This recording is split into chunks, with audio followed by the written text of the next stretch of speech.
Mr. Beast and Elon Musk might be scamming us. They might be running a grift on us with Mr. Beast dropping one of his videos directly onto the X/Twitter platform. It got tons of views. He posted how much money he made, but honestly, it kind of seems like a scam. We're going to get into that today. We're also going to talk about Harley Finkelstein, who is the president of Shopify, his interview with the founders of Glossier and Beis. We're going to talk about the branding of adult Legos. Those are exactly what they sound like. They're Legos for adults. We're going to get into accounting for e-commerce businesses, of all things. And we're going to talk about some potentially trending products in the pet niche. This is a little bit different episode. If you've watched me before or listened to me before, you know typically I'm bringing you founder interviews and founder stories. This is a little bit different series. We're going to try and bring you maybe the 3 to 5 most interesting things that we found that relate to e-commerce in the past week. So I'm teaming up with one of the content marketers at Triple Whale. She is awesome. She's helping me find this stuff. Let me know what you think of it. Hit me up on any of the socials at John JH Coyle. So first up, let's get into Mr. Beast. I don't really know what's going on here because it kind of seems like him and Elon Musk are teaming up to run a little bit of a grift on us. So this starts with this tweet from about a week ago. If you're on YouTube, you can see it. If not, I'll just, for the audio people, I will kind of fill you in. On January 15th, he tweeted, "One car versus $100 million car. I'm curious how much ad revenue a video on X." That's technically what Twitter is called. You will not hear me call it X. It's too hard for me to allow that to come out of my mouth. I still call it Twitter and probably will for like forever. Curious how much a video on X would make. So I'm re-uploading this to test it. We'll share ad rev next week. Big hearts from Jimmy D, aka Mr. Beast. And then he followed it up a little bit like the next day with, or a few days later with 100 million views. Dang. Couple things here. So then the next day, so he posted that on the 15th. He followed it up with 100 million, like a surprise tweet that it's hit 100 million views on the 18th. And then on the 19th, he said, "How much revenue do you think my post on here with 124 million views made? Will share screenshot of rev in 3 days." If you're watching on YouTube, you can see that I voted $10,000. I was not accurate. And then most importantly, 6 hours ago today, as this is being recorded, he said, "My first X video made over 250,000, but it's a bit of a facade.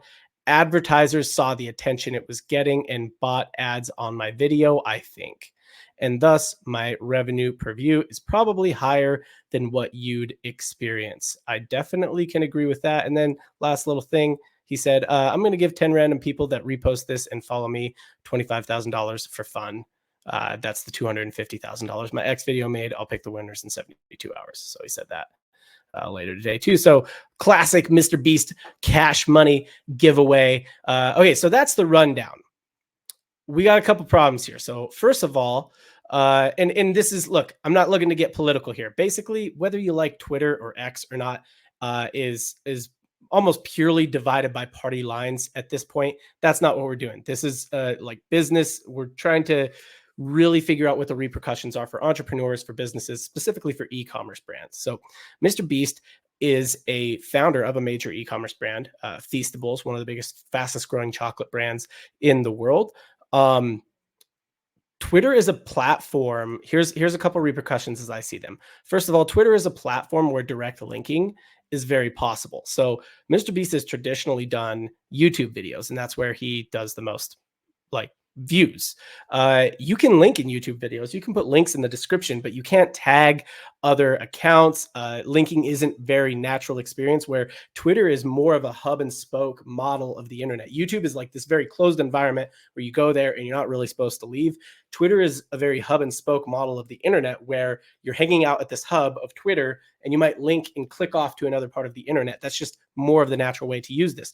So as advertisers, if Mr. Beast and Elon Musk are doing a little kind of behind scenes handshake deal to get more creators to move over to Twitter or X and focus more on Twitter, that means that the brand deal opportunities are going to be there. And especially early on when creators don't know how to price themselves and there isn't really like a market. Now there's sort of this market and this standard pricing on YouTube and on Instagram and stuff. For a while, there won't be that market and that standard pricing on Twitter, because traditionally the only brand deals that have been done on Twitter have been in like the political space or in entrepreneurship and stuff like that.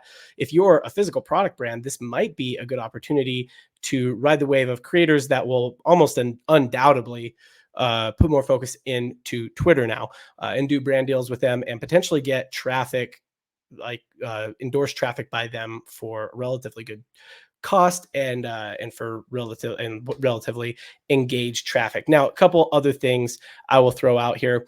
So I guess $10,000 on this tweet, or I guess $10,000 is what this would make. So here I can pull that back up. I guess 10,000. Why did I guess 10,000? Well, I've seen a bunch of other creators that basically make 1 cent per 1,000 impressions. So every 1,000 impressions their tweet gets, they make 1 cent. That's very low compared to like YouTube, for example. And so I was kind of just doing some math, and I guessed 1 cent per 1,000 impressions he was getting. It turns out he made about 50 to 60 cents per 1,000 impressions. Now, these are impressions on the tweet, not views themselves. There's a couple, and let me tell you why this is a conspiracy theory. There are definitely people sort of theorizing that Elon Musk pushed this on the back end. If that, like that this became essentially a promoted tweet without Jimmy having to pay for a promoted tweet. And here's sort of the tweet that shows that. So Dennis Hagstad said, you deserve all the views, but Papa Elon Musk is giving you free sponsored post placements on this video without disclosing them, ultimately juicing your views beyond what is organic and normal.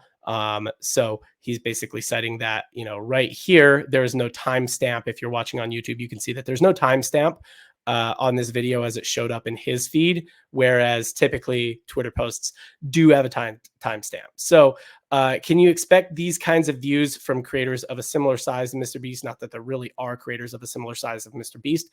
Probably not. I bet even Mr.Beast doesn't continue to get this level of views. There's a lot of hype around him posting his first video. Plus, it seems to have been pushed by Twitter. Can creators expect this kind of earnings? I also suspect that the answer is no. Now, advertisers did not. I doubt advertisers bought placements directly on Mr.Beast video. So to respond to what Mr.Beast is saying here and saying, I think advertisers saw the attention it was getting and bought placements directly on my video, that doesn't really make that much sense, because the placements and the attention are there on the platform, regardless of whether they're on your video or not. Also, Twitter is a self-serve platform. You can't choose the posts that your placements go on. So this would had to have been another backdoor deal with Twitter, or it would have had to been like a custom placement with Twitter. So it honestly, as someone who spends a lot of money on advertising, this theory doesn't make a lot of sense to me. That said, a lot of creators responding to this and basically saying, you literally got everyone's revenue. It's a limited pool. Thanks for that.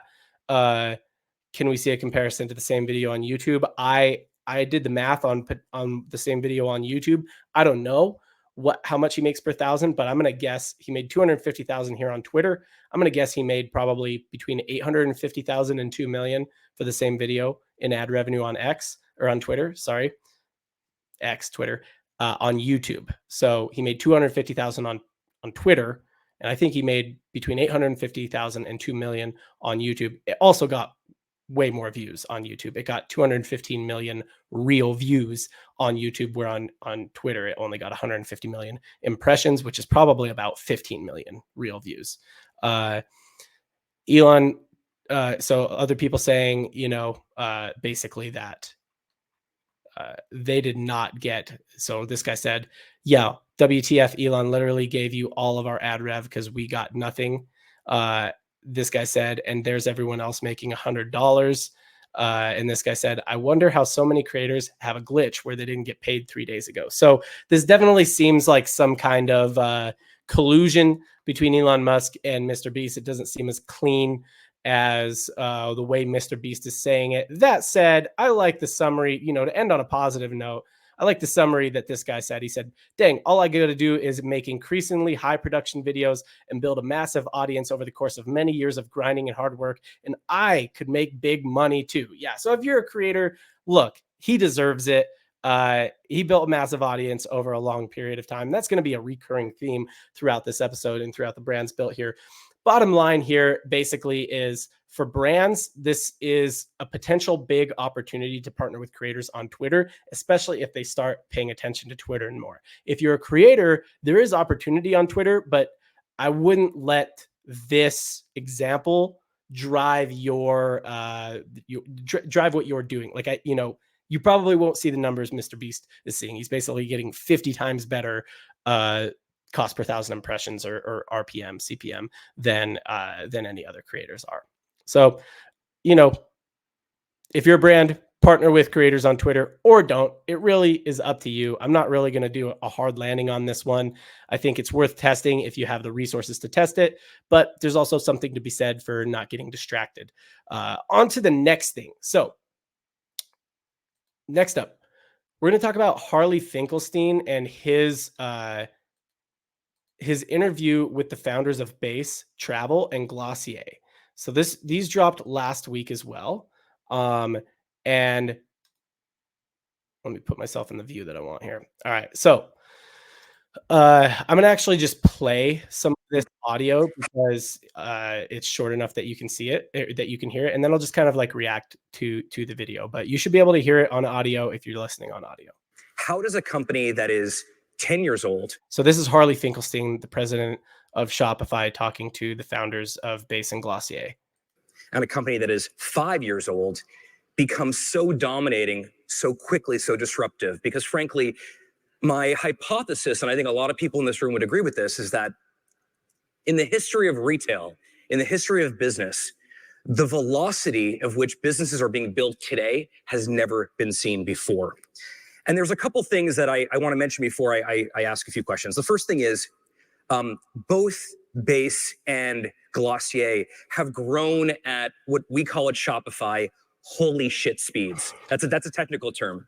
But there's Okay, pause real quick. They definitely should have. There was a jump cut there, so I don't know what happened. But they definitely should have given him a courtesy laugh for that. Or if there was an audience there, they should have given him a courtesy laugh for that. Otherwise, it's just awkward. Three things that really connect sort of the Venn diagram of Glossier and Beis. One is both of you continuously disrupt yourselves, which is not obvious.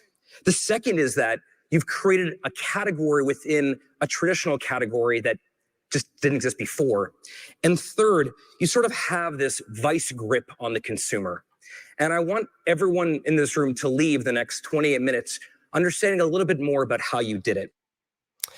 Okay, so cringy dad jokes aside, Harley Finkelstein has what I believe is one good point and one bad point. So first of all, I disagree on the last note about how they were category disruptors. I think, or that they're unique in being category disruptors. I think pretty much every direct-to-consumer brand that reaches the level of scale that they have, and given that's not a lot of them, but anyone who hits 25 million plus in revenue, that's a direct-to-consumer brand, meaning they sell some kind of physical product, directly to the consumer. They don't distribute through retail, or at least they start out selling directly to consumer. Almost all of them, quote unquote, disrupt an industry in some way or another. And if I look at how Beis, Travel, and Glossier did it, it's not necessarily all that unique to them as opposed to other D2C brands. I will say that this actually speaks to my other point that I think I agree with him on, and that is the pace at which brands are being built. So, I mean, brands are like, these are probably multi-$100 million brands. I know Glossier has like a $1.2 billion valuation and it's 10 years old. 10 years old is like ancient in the world of the internet. Like they started in 2014. I mean, there's multiple brands that started in 2014 that have valuations in the billions of dollars. Like that seems normal to us now. That is not normal. Like for a brand to grow like that before the age of the internet and of Shopify, to Harley's, credit, it took decades. So I do agree with him on that point. I will hit one more thing here and say that this interview gets increasingly like cringy highbrow. So the way they talk, the way he talks to them, and the way they respond to him is very like, almost corporate feeling, which is kind of crazy to me because like at the end of the day, we're just like people selling stuff that, people selling stuff on the internet, and it's mostly stuff that like people don't really need. And I'm not saying it's not a great product, but I'm saying that like it's not like food or water or shelter. Like this is like makeup, this is travel, this is bags, this is almost, whatever it is, like this hat, that D2C product, e-commerce product, this shirt. All of those are important and they're great products. I'm just saying they're not like base needs. And it's interesting that we're, talking about it in like such a official kind of way. That's probably my like biggest gripe with this whole interview, is that it's just like too corporate-y. Like just say the thing like more clearly. So I'm just giving you that forewarning. Most of these clips, or these other two clips, they're not long, so bear with me. But there are some good points made in here. First, I want to hear a bit about the founding story, and then I want to ask a little bit about how you took a category like luggage and seemingly made it, I don't know, sexy, made it interesting again. Well, we have always seen ourselves as more of an on-the-go brand than a luggage brand, which is why we purposely launched with shoulder bags and accessories over rollers so that we could solidify our space on the market as being more than just luggage from the start. It also allowed us to be able to meet our consumers on a daily basis versus just airplane travel, which they might do once or twice a year.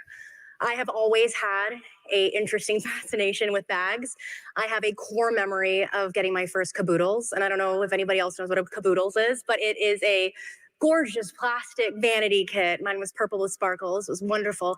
And I'd always just loved it. I didn't even care about what went into it. I just loved knowing that I had a place that I could put all of my belongings in and it would be organized and it looked cute. So then when the time came where I was purchasing my own travel items, that's when I noticed that there was a white space in the market. I couldn't find anything that was good looking, affordable, and had all of the function that I wanted, and none of the ones that I didn't. Like, I personally don't need a pocket for my Swiss Army knife, especially not when I'm traveling. Okay, so that was the voice of Shay Mitchell, who is the founder of Beis Travel, and she's a little bit better at telling her brand story than the Glossier founder. The Glossier founder is incredibly impressive, don't get me wrong, but that story was at least like mildly interesting. It was a story.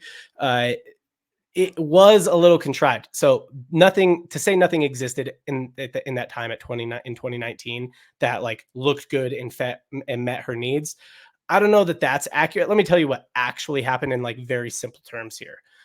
Shay Mitchell was let me start by saying I don't mean to discredit anything that Beis Travel's been able to do. I think it's a real impressive brand. I think she's a very impressive entrepreneur, but let me simplify this. Shay Mitchell was an actress who's already famous. She was on Pretty Little Liars, which is a very popular show. She went and decided to make the exact product that she wanted. So instead of using something that was already on the market, so she says there was a white space in the market.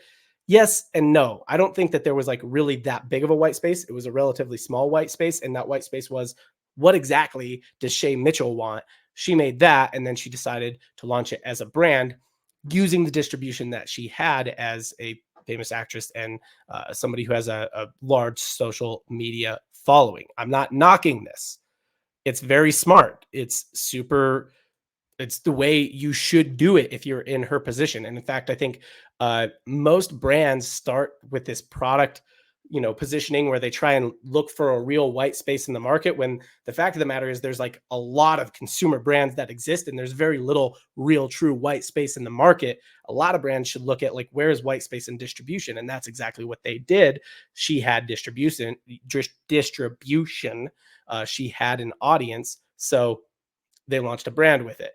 Not everybody has access to this. And that's my main point here, is that not everybody can do it the way that Beis Travel did it. Not everybody has, a famous founder. So the important takeaway there is, one, very good product. She was interested in creating a product for herself. Like, what is the product that I want? When she's the product champion, the product is going to end up being really, really good.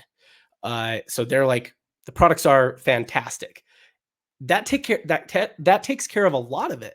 Because if you think about it, if your product is really good, as long as like 10 people know about it, they're probably going to tell their friends, and they're going to tell their friends. Like, if it's so good that people can't help themselves but talk about it, that's going to take care of a lot of it right there. then all you have to focus on is distribution, just getting it in the hands of some people. So make a great product and then think about distribution, and distribution just a fancy word for like getting it in front of people and getting it in people's hands. So that's kind of a simplified version of what really happened with Beis. And I think like her story's not bad. There's nothing wrong with it. I just think it's not as accessible for most people as you think. The core tenets here are make a great product, get it in people's hands. If it's that great, then people will talk about it. If people aren't talking about it, then it's probably not that great. All right, here is the founder of Glossier. Shockingly, Glossier is only 10 years old, which is unbelievable. But there's a couple things that I find most fascinating about what you've built and the business itself. The first is, other than maybe Supreme and a couple other brands, you almost never see more established brands with lines around the corner during a physical product drop. You still have, like when you guys open stores, there are lines around the block. You are the #1 search beauty brand on Sephora. You created a perfume called You that sells a bottle every 40 seconds. And you launched a deodorant last year. I think it was your first deodorant, sold out within 48 hours. I'm curious, what is Glossier today? How do you think about where you are and where you stand kind of in the market of cosmetics, which is not a new industry? First of all, Harley is so much better at telling their story than I think she is. Like I think she's incredibly impressive as a person, but like I'm pretty compelled just by what he said. But here's her response. Glossier has been such a transcendent brand, to your point, and your comments at the start really resonated. I mean, Emily and I, our founder, Emily Weiss, and I really have shared a vision from the beginning that we are on year 10 of building a 100-year brand. And that's what drives our ethos. It drives how we approach brand building. And 10 years ago, this brand was incredibly disruptive in so many ways. First, the integration of content and commerce. We were born of a blog, Into the Gloss, that Emily created and really united. How do we think about community and commerce and content all together in how we really led a D2C revolution and brought beauty online in one of the first and most meaningful ways. And then I think really changing how the beauty industry operates. It's a $500 billion industry that has been operating for a really long time. And Glossier came to the table and said, we want to do it differently. And our mission 10 years ago was to change how the world sees beauty. And we do that. It's still true to everything that we do today around our positioning, around come as you are, wherever you are on that beauty journey, whoever you are.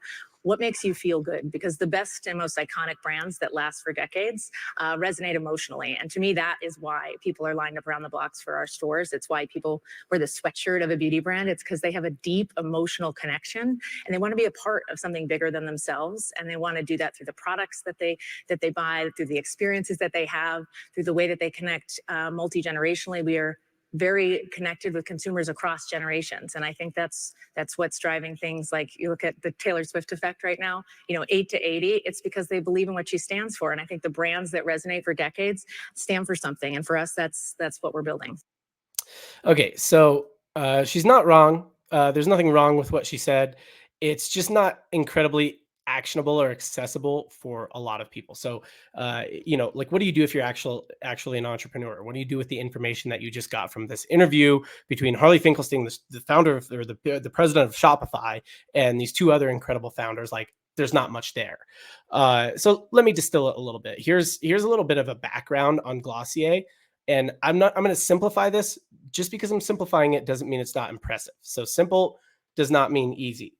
For Glossier, they rode a few waves. So a big trend that you will see anytime you research brands that have blown up and gotten huge, or companies that have blown up and gotten huge, is that they almost always rode some kind of wave. And the wave that Glossier rode, they rode three that I can find. So the first is they were built on the back of the blog era. So the blog Into the Gloss was incredibly popular. The second wave was that the founder had a competitive advantage. So she worked at Teen Vogue and then Condé Nast, and she knew a lot of the celebrities that were in those magazines. She knew them and she knew a lot of their real beauty secrets, and she had access. So this is another common thing you will see amongst companies that have grown really big, is that they were founded with some sort of competitive advantage. The blog that Emily Weiss started had a competitive advantage. She had access to people, and she created this series called Top Shelf where she would like really show actual pictures of their like beauty, like their cabinets, you know, like their beauty products. And it would be like unorganized and it wouldn't be laid out like a photo shoot. And that was just very revolutionary at the time. This brand launched in 2013, 2014, and they were or 2014. And so before that, she was doing the blog. Like that was very revolutionary at the time. Now there's a lot of get ready with me, and there's a lot of uh, sort of like realness around the beauty industry. You can kind of thank Glossier because of that, or you can kind of thank Glossier for that. They're kind of like a lot of that is because of them. And then the third wave that they rode is that they were one of the few brands in a position to really leverage Facebook ads. And there are a few brands that like really grew huge with Facebook ads. Basically, there was a couple brands that when newsfeed ads hit and really started picking up, they needed user acquisition and they had money from investors. So some examples would be like wish.com would be one of them. Other ones that are more direct to consumer sweethearts would be like BarkBox, Warby Parker, Movement, MVMT watches, Dollar Shave Club, Glossier, and interestingly, Warby Parker and Dollar Shave Club share the same VC firm that invested in Glossier. So fourth competitive advantage that you could say would be that they have inside info from other brands, leveraging the same competitive advantages. They are leveraging that was such a like, you know, $20 word sentence. Basically, they knew what other people were doing that was working and they were doing that. All right. So a bunch of waves were ridden. Again, I'm not trying to knock what Glossier has done because first of all, like remember that dude who said, "Yeah, all I have to do is build an audience for decades, grinding it out on the Mr.Beast post." I mean, Emily Weiss, when she was building her blog, she was writing every morning from 5 a.m. to 8 a.m. Right? Like, not a lot of us are willing to do that. Like, that's grindy, hard work when she still has a full-time job. All right. So again, not knocking it. Uh, I was also around in 2014. Plenty of other people were around in 2014. Those waves were available for us to ride as well. But did we? No, we didn't. So there you go. There's like more credit to her. Also, plenty of other brands did ride the waves and they've died out, right? When that wave died, they died. So really what Glossier has done is they've done a great job with product. Again, really strong product, rode a wave, and that wave is focused on distribution, on getting the product out there, right? So they had a really strong product. They found a way that was like this like new competitive advantage way, or built on the back of an already built audience to get that product out to people. And then they built a community. So that's like the main thing to take away here is that what gives them staying power and why they continued to work and why other brands died off after the wave died was they built really incredible community around what Glossier is and what it means. So overall takeaways from this interview that Harley Finkelstein did was first of all, you got to solve product, like create a really good product that if people use it, they'll talk about it themselves. Then distribute it, just get it out there. And that's kind of like that's like 80% of it.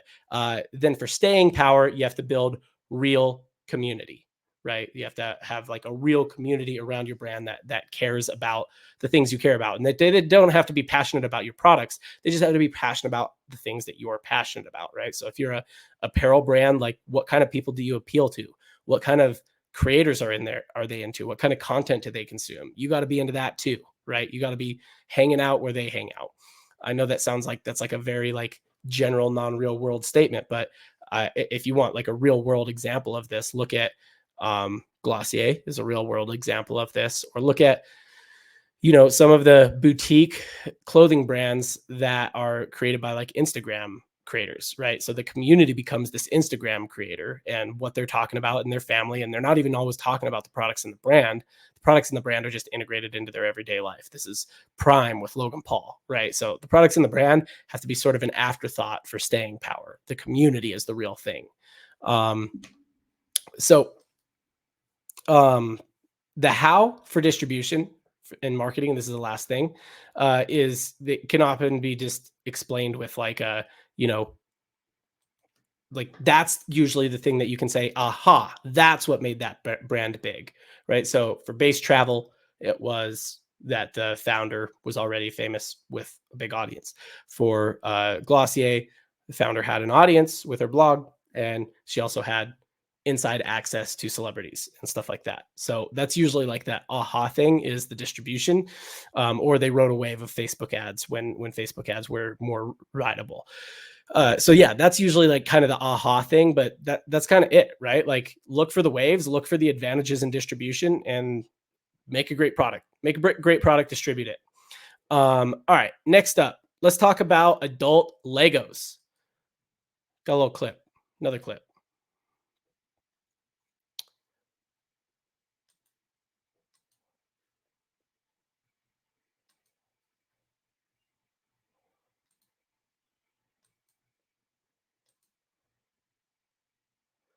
All right, here we go.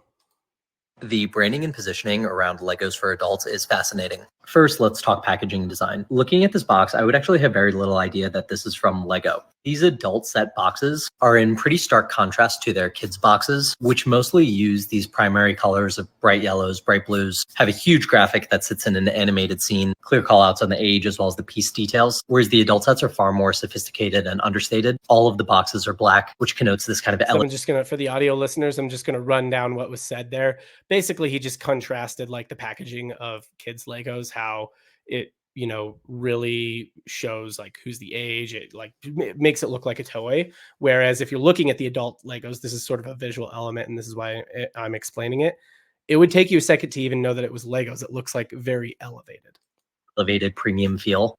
He just said the word elevated after I said elevated. I'm such a buzzword person. Graphic on the front has these auras around them, again, which exude a kind of sophistication. And from afar, the objects don't look like Legos. In the kids' Legos, you often see multiple kids having fun playing with Legos, whereas all of the imagery in their adult sets are of middle-aged or older adults in these really nice home offices or living rooms. And what I think Lego is tapping into here is that building a set like this can actually be a meditative, relaxing experience, and that it taps into some of our nostalgia for a product that we used when we were kids. The adult Lego systems really focus on these details. There are no plastic stickers on this thing. So when complete, it will actually look like a piece of art. Again, really thoughtful, well-curated spaces here, making sure the set of products is perceived as kind of high-end and not something that sits on a shelf like this. As you can see in this storefront, a pretty heavily merchant. So basically, like when the whole thing's done, it kind of looks like, you know, if you ever had a grandpa that was into like building models or something like that, like it looks like a true like sort of like hobbyist. It looks like something you could display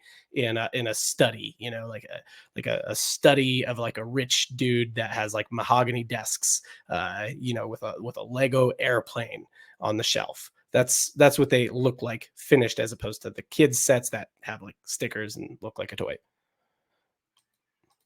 All of the adult Lego sets, which is a smart move for when your kid is looking for what to buy. The adults might be tempted in this section. From some quick cursory searching on Amazon, these adult units actually move serious volume. Lego is just up and to the right, so they're doing something right. Yeah, okay, so he kind of said it at the end there. A couple quick things here. Lego has massive brand recognition. And they're also in every major retail. Like they have, you know, they can drop kind of any product and it's going to get bought, if that makes sense. Like they can really test a product in the market and know that it will get purchased, and they can get a feedback loop on it. If you're smaller than a $50 million brand, I would not suggest trying to attack like a different core demographic. So Lego's specific core demographic is kids, and now they're going after adults with this. Right now, it's adults buying no matter what. So if you are going to attack a different core demographic, then do that. Right, like if you have a high gifting product, right? Let's say you typically sell your product to women buying for men, then releasing a product like for the women themselves, probably a good way to attack a different demographic, but usually not a good idea to attack a different demographic. I keep saying attack, to try and sell to a different demographic than your core demographic until you're really, really large. Now, if you are going to do it, then not having to create really any net new products, which is what Lego has done. Like these are just the normal products that they would create. These fall into their normal processes. That's the way to do it. Also, like I said, jump to the people who are buying for the people who use your product, right? So if you have a product that person B uses, person A buys it for them, make the product for person A. Not a bad move by Lego. Like you said, they're kind of up into their right. They're doing something right. They also have some interesting creator slash athlete slash celebrity campaigns going on here. So this is Miles Turner, who is a NBA player. And I guess he's pretty into adult Legos. I'll start that over. These are my ladies.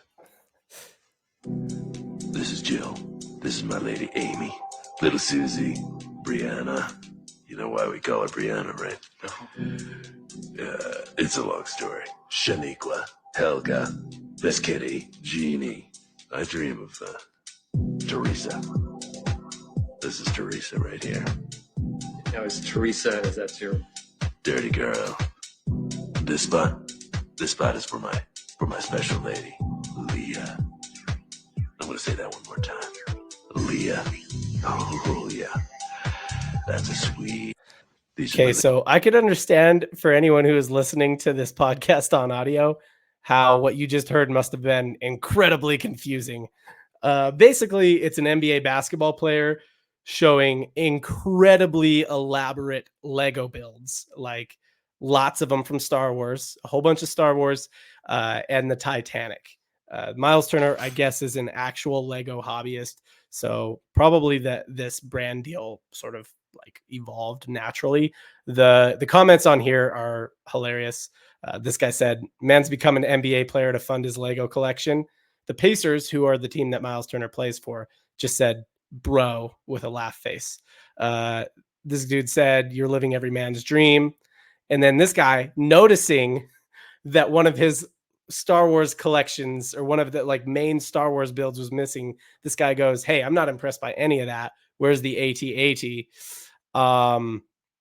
Yeah, so comments pretty funny. Instagram comments smoking him a little bit more. Basically, one guy said he's effing trash. Never put coin on Miles Turner. Bro can't rebound to save his life. This guy noticed that the stacks on the Titanic were crooked. Yeah, Miles Turner, who knows what he is as a basketball player, but as a Lego connoisseur, definitely worth noting. Anyway, I don't know. That's the Lego thing. I don't really have an opinion on this. Is that going to work for Legos? Is not going to work for Legos? Let me know what you think. Hit me up on socials or put it in the comments on YouTube. Personally, I'm going to make a bet on Lego for two reasons. First of all, it's Lego.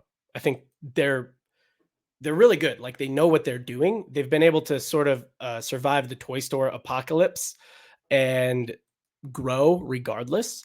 They also, the second reason I would bet on them is that their ability to license deals is unmatched.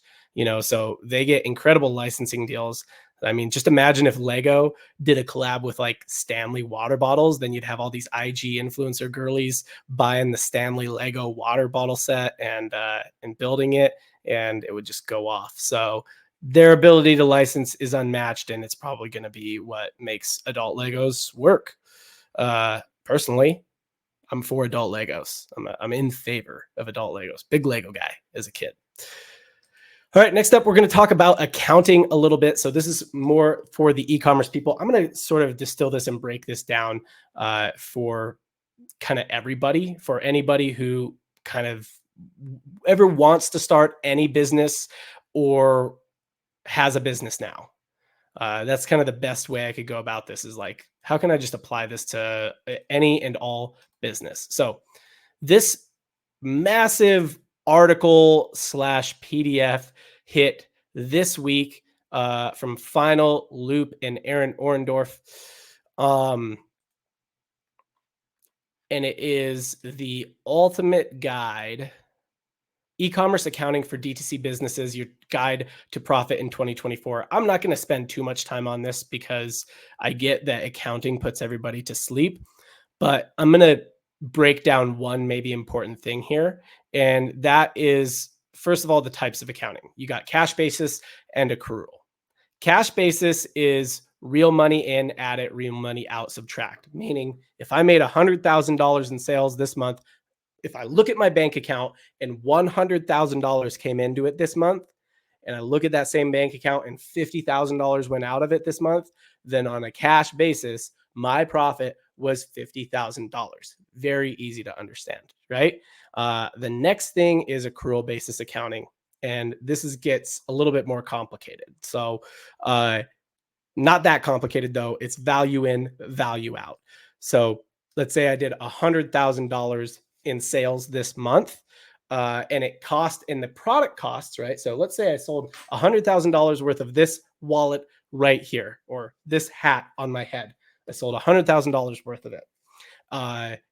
The product costs were $50,000, but I don't actually need to pay that vendor for 3 months, right? I don't need to pay them the $50,000 for 3 months.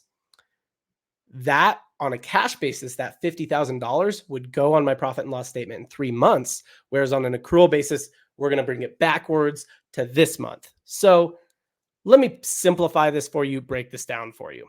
When you're first starting out, a lot of brands sort of get into this thing and they don't really know what they need to know financially. And personally, while a lot of people might criticize you for that, I actually think that's fine. I think the first and foremost thing you need to do anytime you launch any business is you need to find whatever you want to call it, product market fit. You need to be able to have a product that people are willing to pay you money for, and you need to be able to repeatedly get that product in front of people profitably, right? So whether you're advertising the product, you need to be able to profitably advertise the product, or whether you're, using influencer marketing, you need to be able to do that profitably. Or if you're a YouTuber like Mr.Beast, you need to be able to profitably sell your product. That's like thing number one. You don't need to worry about your accounting system until you can profitably sell your product. Some people are going to come at me for that, but that's just my opinion. All right. When you're at square zero, you just got to sell some people some stuff. Okay. Now, once you start selling some people some stuff, early days, just use cash accounting. Honestly, like I sold this much of it. This much money went out of my bank account this month. This much money came into my bank account this month. Boom. That's my profit, right? You can take home a portion of that profit. You could take home all that profit if you want. You could leave some in the bank account for future expenses. I would actually suggest you leave some in the bank account for future expenses.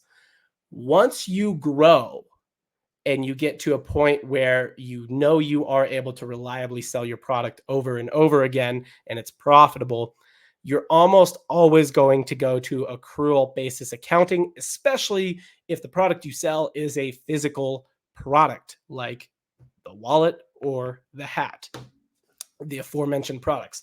And the reason is because it just is going to make more and more sense on an accrual basis, right? So if I pay a contractor for marketing this month, or if I pay for advertising this month, and I don't actually have to pay that invoice till next month, it makes way more sense to put that cost on this month. Or if somebody buys $1 million worth of my product to sell in their retail store, right? Let's say Walmart comes to me and they say, I want $1 million worth of your hats and another $1 million worth of your wallets. I'm like, great. I send them the hats and wallets. They pay me the $1 million 6 months from now or 3 months from now. It makes way more sense for me to calculate that in the month that I sold it. All right. And even though the cash isn't there yet, once you go to that kind of accounting, you are inevitably going to need some other statements. And that's when balance sheets and cash flow statements matter, because you basically need to know what is your cash position at any given time. Like, do I have cash to spend on this or that? When you're in cash basis accounting, you know that. When you're not in cash basis accounting, you don't know that. I'm not going to get any deeper into this because we're getting into some nerdy accounting stuff already, but the guide is really solid. I'll link it up in the description of wherever you're listening to this, and you can check it out. I will also link up a book that I highly recommend called Profit First, especially if you're in the early stages of your business, if you're not even making $1 million a year yet. And I think later stage businesses can put this into effect too. I would highly recommend that book for managing your cash. That book for managing your cash. I stumble over words a lot, I'm noticing. Okay. This is what you get in the live take, people. I'm not even going to edit this video or episode. All right, last up, little product trend for you. So this one came my way from from Allie, a content marketer at Triple Whale, helps me out with these. Big shout out to Allie. But she's like, hey, take a look at this one. What do you think of this? The pet trend. So this dude posted on Twitter. I'm gonna pull it up here.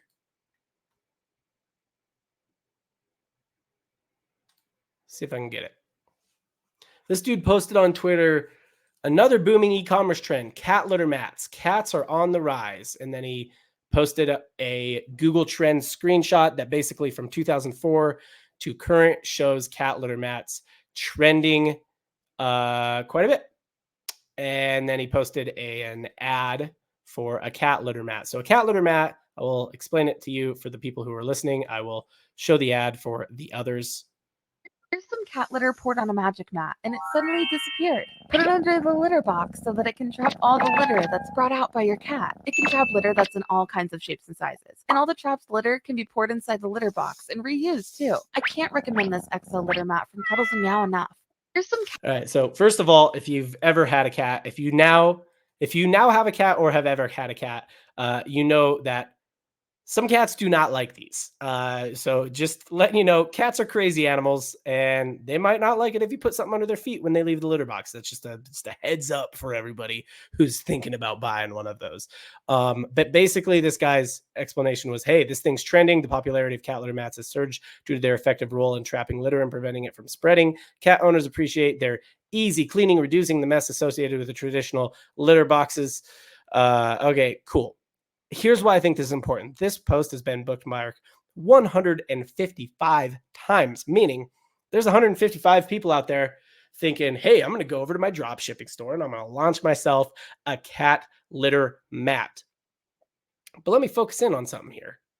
Here's the Google Trends chart he posted. You can see that it had a huge regression after 2018.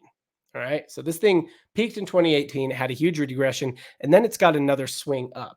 So that's great. If it's trending again, that is absolutely fine. That's great. You could totally hop on this trend if you were a drop shipper or if you sell anything related to pets. You could totally hop on this trend, sell cat litter mats. Boom goes the dynamite. Here's the problem. I was not able to independently verify this trend. When I look at Google Trends, this is what I see. This is basically a Google trend that shows that this is not trending anymore. Oh, let me switch my screen here. This is basically a Google trend that shows what it's done since 2004. And this doesn't match what that dude posted at all. Why? Well, maybe I have my settings to something different. I looked at his settings and I tried to match his settings. That could be the case, that I have my settings set to something different. Or maybe this is a dude on Twitter trying to sell drop shippers into his paid Discord community. And why am I bringing this up? Is it because pets aren't trending? No, it's not because pets aren't trending. Certainly, pets are incredibly popular and people are buying more products for them than they ever have been. This is independently verified by Shopify. The reason I'm bringing this up is because this isn't a new trend. This actually peaked in 2018. Those ads are probably from 2018, and all the drop shippers were selling this back in 2018. And anybody who's in e-commerce or in drop shipping or in business in general needs to watch out for dudes like this who are drumming up scam trends to get people into their paid Discords. Could have left this out of the video. Could have left this out of the episode. I get it, but I'm a guy who likes to expose scammers when I catch them. This dude, to me, it looks like a scam. I also looked at that here. I'll show this as well. I also looked at this on a 5-year basis, right? Because he's showing us what this trend has done since, basically 2004. If I look at this on a 5-year basis, what do we see here? What if we look at it on a 5-year basis? What happens past 5 years? Basically, it's flat, right? So since 2018, when it probably peaked, it's flat. What if I go back even like 6 years, custom time range, and I go to 12, 20, 22, 2017 to now? Yeah. Peaked around November of 2018 during the holiday season. Great gifting product. It has come up a little bit in, since last year, but don't go buying 200 cat litter mats thinking you're hopping on the next trend. Don't fall for people's scam Discord communities. That's my final PSA of the episode. If you liked this, please hit the subscribe button or the follow button wherever you're watching this. Comment below. Let me know what you think about this Mr. Beast thing. Back to the Mr. Beast thing. You think this is a scam? What's the end game here? Is the goal to try and get more creators onto Twitter? Is it the goal to just make Twitter seem cool? What's the goal with this whole Mr. Beast thing? If you are listening on audio, please give me a follow, give me a subscribe, give me a rating, 5-star rating, and give me a review. We'll see you next time.